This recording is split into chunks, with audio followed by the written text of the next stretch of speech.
Bermeok 11 aukera eskainiko dizkio bisitariari. Uda honetan, Bizi Bermeo 2022 izenpean, hainbat ekimen antolatu direla adierazi dute Bermeoko udaletik, arrain kontserbak lantzen dituzten enpresetara bisitak, adibidez, edo ega luze eta ega laburrari buruzko tailerrak.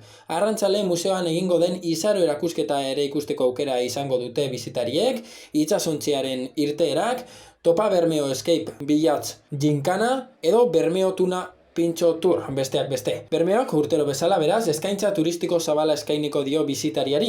Izan ere, bermeotarrek eta kanpotik bisitatzen duten pertsonek 11 aukera aurkituko dituzte herrian.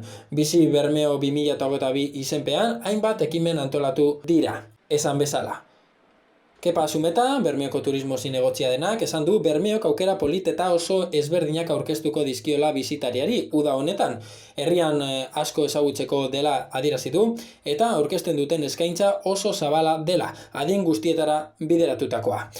Zumetak, balioan jarri nahiko luke, harreman publiko-pribatua. Izan ere, eskutik aurkezten duten eskaintza dela esan dute hau. Zumetaren aburuz oso garrantzitsua da administrazioa enpresa pribatuekin elkarlanean aritzea, ahalik eta eskaintza hoberena lortzeko.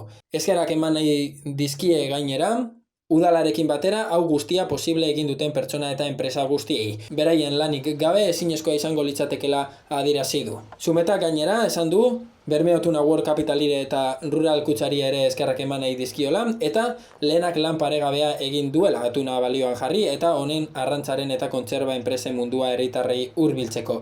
Bigarrenak aldiz, zeregin eta neskatilen lana gertutik ezagutzeko aukera posible egin duela esan du.